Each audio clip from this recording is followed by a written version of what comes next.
Hello, today we are starting with a new topic, that is respiration. Okay, in this chapter of life process only. See, respiration जो है वो एक बहुत ही vital life process है for the continuity of the life. Okay होता क्या है, nutrition से हमने क्या लिया, फूड ले लिया, we had consume the food by the process of nutrition और उसको हमने हमारी सेल तक पहुंचा लिया. नाउ जो जिस फूड को हमने हमारी सेल तक पहुंचाया है, दैट इज़ टू बी, उसको क्या होना है, ब्रेक डाउन होके हमें एनर्जी देनी है. And this particular process of break down of this complex food और जो भी हमारी बॉडी के अंदर सिंपलर फूड है, उसको ब्रेक डाउन करके जो एनर्जी रिलीज होना है, दैट इज वो जो प्रोसेस है वो क्या कहलाएगा, हमारा रेस्पिरेशन कहलाएगा. So we are starting. Respiration is a catabolic process. Why catabolic? Because इसके अंदर क्या होता है, जो फूड है उसका ब्रेक डाउन होता है. व्हाट हैपन्स इट, इसके अंदर क्या होता है, break down of food by oxygen to produce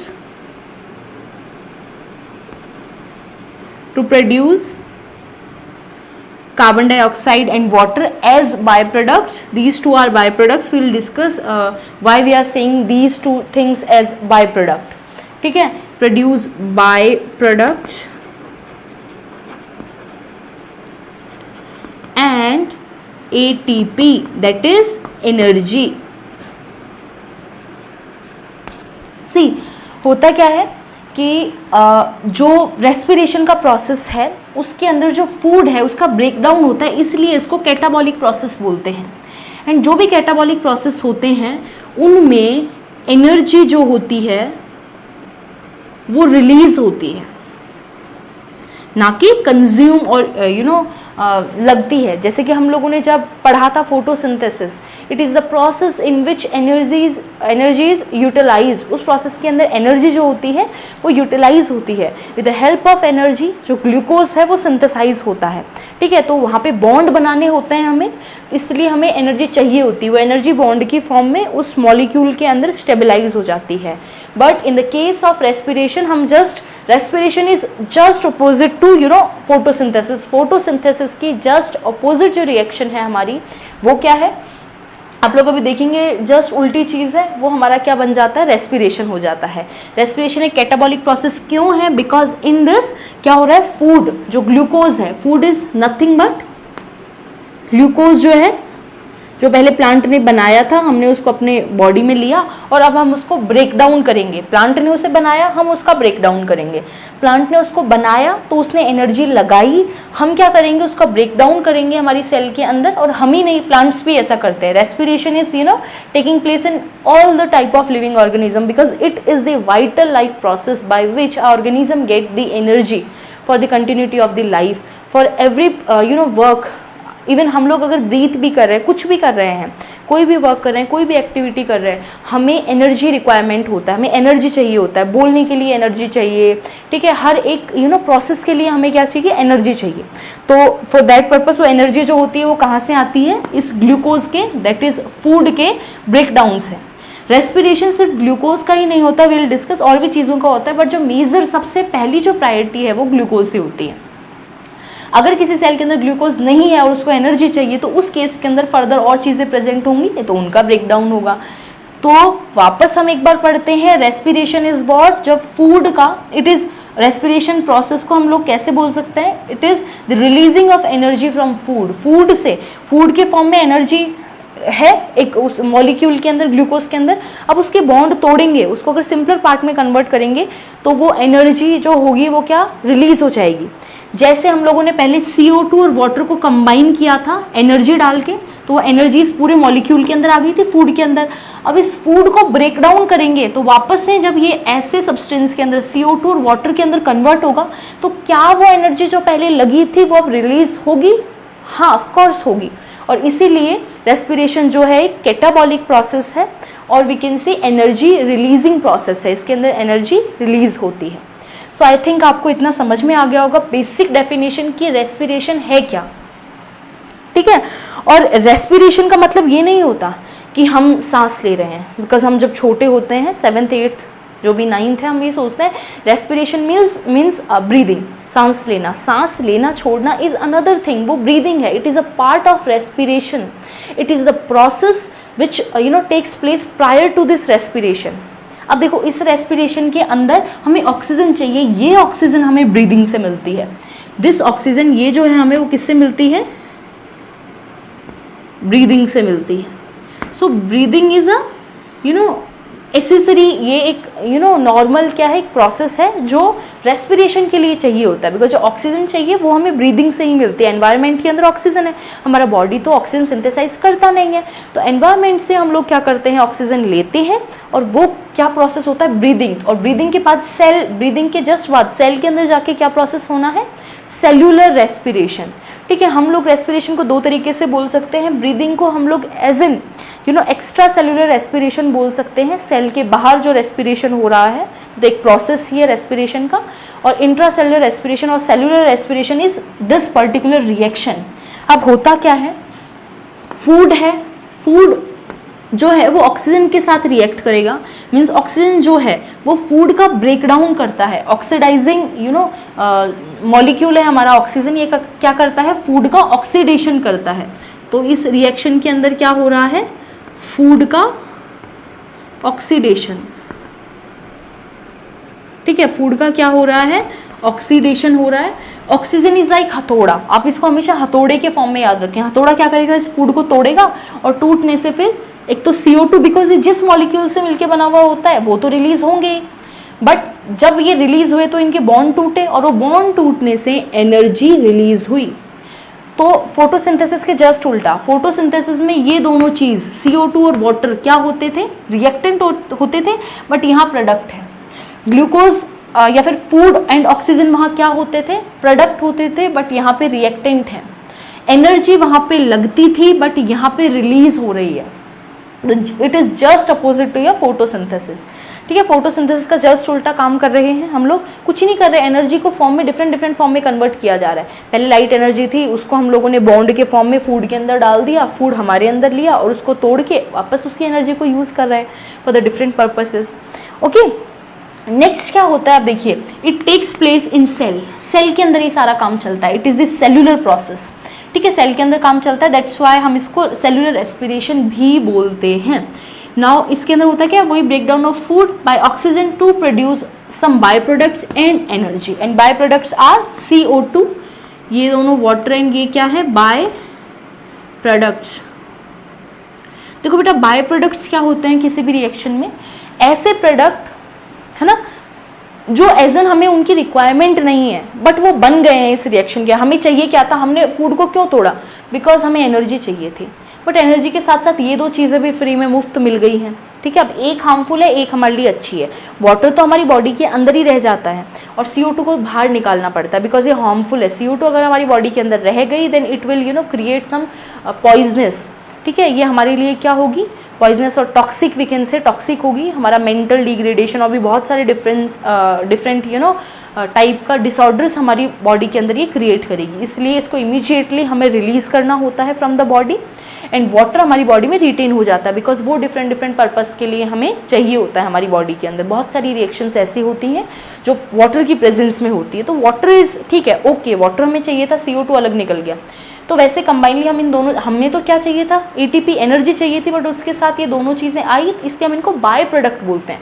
product के साथ कुछ नॉन एसेसरी प्रोडक्ट्स आ गए हैं, इसलिए हम इनको क्या बोलते हैं, बाय प्रोडक्ट्स। ठीक है, एक बाय प्रोडक्ट्स की ये चीज़ आपको डेफिनेशन याद रखनी है कि बाय प्रोडक्ट्स होते क्या हैं। नाउ रेस्पिरेशन जो है it is essential for life, why, because it produce energy, and energy is everything, सब है एनर्जी, एनर्जी नहीं है तो कुछ नहीं है। ठीक है, तो एनर्जी हमें हर चीज़ के लिए चाहिए, so it is a essential life process. ठीक है, रिमेंबर दिस। नाउ हम जब भी एनर्जी बोलते हैं ना, तो एनर्जी को ATP की फॉर्म में रखता है, ऐसे नहीं एनर्जी ऐसे ऐसे बिजलियाँ कड़क रही होंगी अंदर। ठीक है, हमारी सेल के अंदर ऐसे एनर्जी पड़ी होगी, बोरी कट्टों के अंदर भर रखा, ऐसा नहीं होता है कभी कुछ। ठीक है, हम लोग इसको ऐसे पैक करके, इसको पैक करने का एक तरीका होता है एनर्जी को। ठीक है, लाइक हम एक तरीके से समझेंगे, ATP को हम लोग एनर्जी करेंसी बोलते हैं। अब अभी आपको समझ में आ जाएगा। लाइक ये एक सेल है, ठीक है, ये हमारे पास क्या है, सेल। इस सेल के अंदर खूब सारे एडिनोसिन के मॉलिक्यूल पड़े हुए हैं। देखो यहाँ पे क्या हुआ, यहाँ पे फूड जो है ना उसका ब्रेकडाउन हुआ ऑक्सीजन की प्रेजेंस में और हमें मिल गई एटीपी। एटीपी के साथ वही CO2 एंड वो चीज़ें मिली, वो यूटिलाइज हो गई, CO2 वाटर, ठीक है, वो काम में आ गया।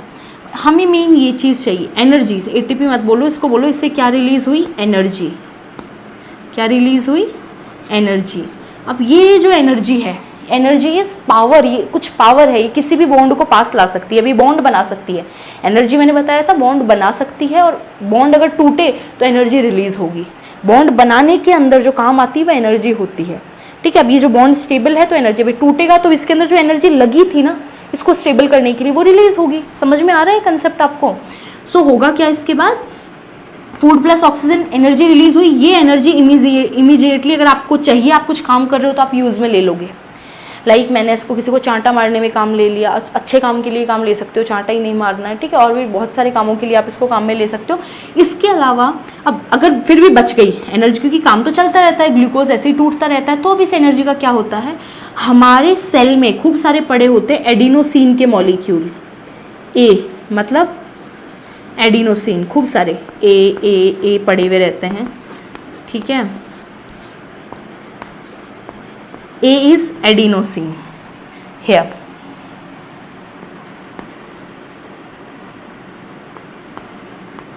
एडिनोसिन के खूब सारे मॉलिक्यूल्स हमारी सेल के अंदर पड़े हुए रहते हैं, और इसके साथ साथ फॉस्फेट के, देखो दो चीज़ें आती हैं इसमें, फॉस्फेट, एडिनोसिन की अगर इसकी एटीपी फुल फॉर्म देखें ना बेटा, तो एडिनोसाइन ट्राइफॉस्फेट। अभी आपको सब समझ में आने लग जाएगा। सेल थी, सेल के अंदर ये एनर्जी रिलीज हुई, और हमारी सेल के अंदर क्या क्या पड़ा हुआ है, खूब सारे मॉलिक्यूल एडिनोसिन के। एडिनोसिन इज नथिंग, कुछ मॉलिक्यूल है। एडिनोसिन नाइट्रोजनस बेस होते हैं, नाइट्रोजन कंटेनिंग कुछ मॉलिक्यूल्स होते हैं, ठीक है, छोटे। एडिनोसिन के अलावा फॉस्फेट पड़े हुए रहते हैं, जो फॉस्फोरस होता है ना बेटा, वो पड़े हुए रहते हैं खूब सारे, ठीक है। अब होता क्या है, जैसे ही एनर्जी रिलीज होती है तो एक एडिनोसिन आता है, एडिनोसिन के साथ एक फॉस्फोरस आता है, और ये दोनों बॉन्ड बना लेते हैं।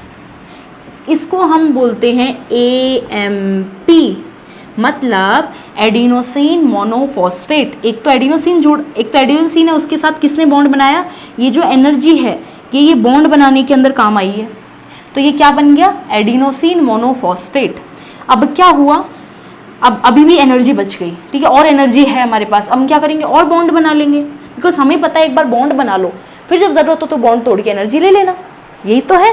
तो ये रिजर्व फॉर्म है। तो हम इसके बाद क्या करेंगे, एडिनोसिन लिया, अब एडिनोसिन तो और नहीं जुड़ सकता एडिनोसिन से, एक ये होता है ऐसा, है ना, ऐसा नहीं कि क्यों जुड़ रहा है, फॉस्फेट ही क्यों जुड़ रहा है, बिकॉज ये इन दोनों बॉन्ड को बनाने में हाई एनर्जी लगती है।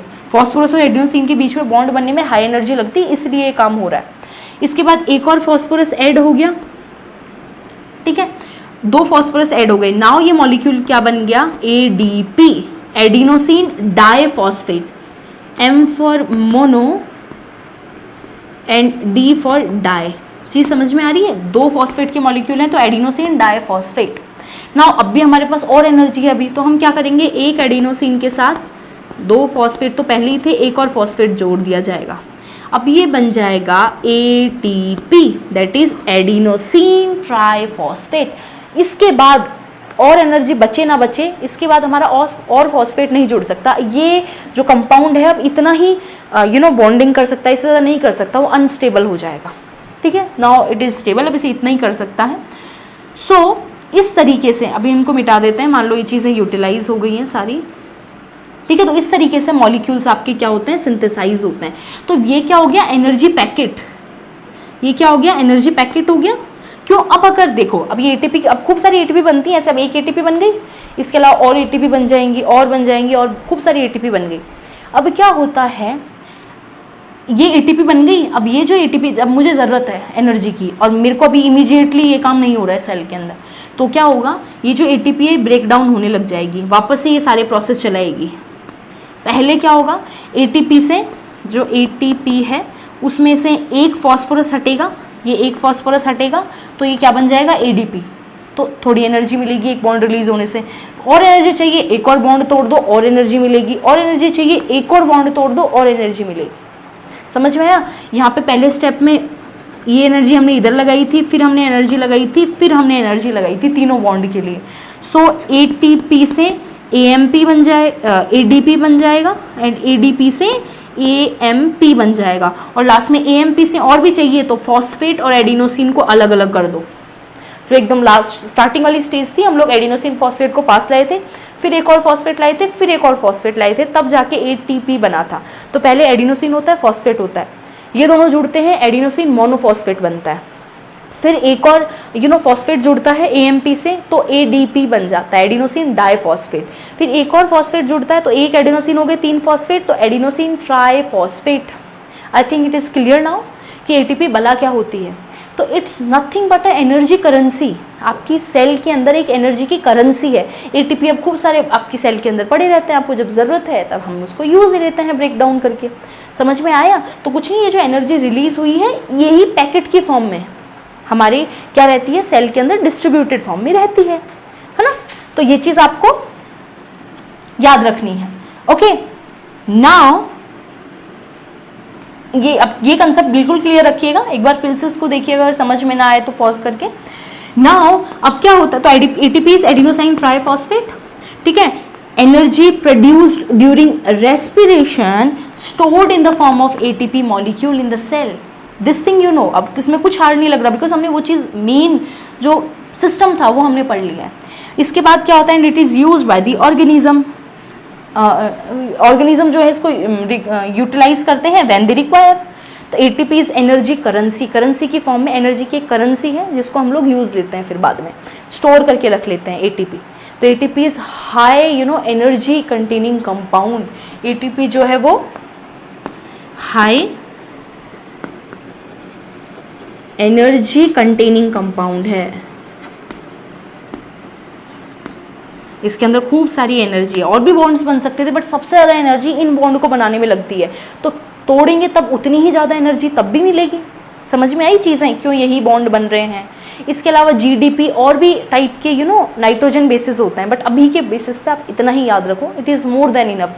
बहुत बढ़िया अगर ये कंसेप्ट आपको समझ में आ गया, आप दुनिया में बहुत सारे लोगों से आगे हो जाएंगे। मैं पहले बता रही हूँ, 10th क्लास में ये कंसेप्ट समझ में आना इज़ क्वाइट बहुत अच्छी बात होती है। ध्यान रखना, लोगों को 12th तक नहीं अता पता रहता कि ATP क्या होती है।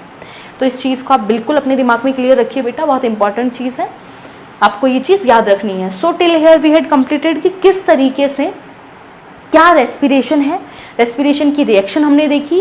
ये फोटोसिंथेसिस के जस्ट अपोजिट है। होता क्यों है, what is the reason behind, क्यों रेस्पिरेशन हो रहा है, because to give to produce energy. वो एनर्जी किस फॉर्म में, हम उस एनर्जी को ATP क्यों बोलते हैं, why we call this energy ATP, because वो ATP की फॉर्म में स्टोर होती है हमारी सेल के अंदर। ये सारा काम हमारी सेल के अंदर चलता है। ध्यान रखना रेस्पिरेशन वाला। रेस्पिरेशन का एक पहला स्टेप ब्रीदिंग होता है, विल डिस्कस दैट, हम लोग इसको बाद में डिस्कस करेंगे। इसके बाद हम लोग पढ़ेंगे रेस्पिरेशन के 2 टाइप्स। अब रेस्पिरेशन 2 टाइप का होता है, ठीक है। तो ये चीज़ ध्यान रखना, रेस्पिरेशन के अंदर ऑक्सीजन इंपॉर्टेंट है, एंड ये सारा काम चलता है पूरा का पूरा। ATP सिंथेसाइज होती है, बाय प्रोडक्ट्स बनते हैं। वाटर तो बॉडी के अंदर काम आ जाता है, CO2 जो है उसको इमीडिएटली बॉडी से रिमूव करना पड़ता है, बिकॉज अगर वो बॉडी के अंदर रह गई then it will create toxicity, वो टॉक्सिसिटी क्रिएट करेगी, ठीक है। सो ये क्या है, हमारा कंप्लीट रेस्पिरेशन हो गया। Okay, so now in the next video we'll discuss the 2 main types of respiration, that is aerobic respiration and anaerobic respiration, ठीक है। आपको ये चीज़ मेरे हिसाब से अच्छे से समझ आ गई होगी। पूरा जो ATP वाला कंसेप्ट है, ध्यान रखिएगा, ये बेटा इंपॉर्टेंट है। कोई आपसे एग्जाम में लिखने को नहीं पूछेगा ये चीज़, बट आपके दिमाग में ये चीज़ क्लियर होनी चाहिए, समझे। ये चीज़ आपको पता होना चाहिए, बिकॉज अगर ये कंसेप्ट यहाँ पे आपका अच्छे से बिल्ड हो गया तो फिर आपको आगे वाले क्लासेस के अंदर, आगे लेक्चर्स के अंदर या हायर क्लासेस के अंदर आपको बिल्कुल भी डिफ़िकल्टी नहीं आएगी समझने में, ठीक है। तो न्यूट्रिशन के अंदर जो खाना लिया, रेस्पिरेशन के अंदर उसको तोड़ दिया है। चीज़ें समझ में आ रही हैं? तो इस तरीके से काम चलता है, ठीक है। अब इसके हम लोग फर्दर टाइप्स पढ़ेंगे। टाइप्स पढ़ने के बाद हम ह्यूमन के केस में रेस्पिरेशन देखेंगे, प्लांट्स के केस में रेस्पिरेशन देखेंगे। रेस्पिरेशन सब करते हैं, ठीक है, रेस्पिरेशन हर कोई करता है, बिकॉज एनर्जी सबको चाहिए। समझ में आ रहा है? तो एनर्जी सबको चाहिए, तो रेस्पिरेशन भी क्या करेंगे, हर कोई ऑर्गेनिज्म करेगा, ठीक है। तो अब आपको क्या करना है, इसको अपनी कॉपी में नोट डाउन करना है। नोट डाउन करने के बाद आप क्या करेंगे, एक बार खुद से ये कंसेप्ट अच्छे से समझेंगे। नहीं समझ आता है तो देन वही solution you can ask me easily. ठीक है, आप क्वेश्चंस भी सॉल्व करें, बट अभी के लिए थोड़ा होल्ड करें, हम लोग बाद में क्वेश्चन सॉल्व करेंगे, बोर्ड टाइप के जो भी क्वेश्चंस बनते हैं। आपको अभी तो इसका नॉर्मल रिएक्शन पता होना चाहिए और रेस्पिरेशन होता क्या है, इतना ही काफ़ी है। ठीक है, ओके बेटा, थैंक यू।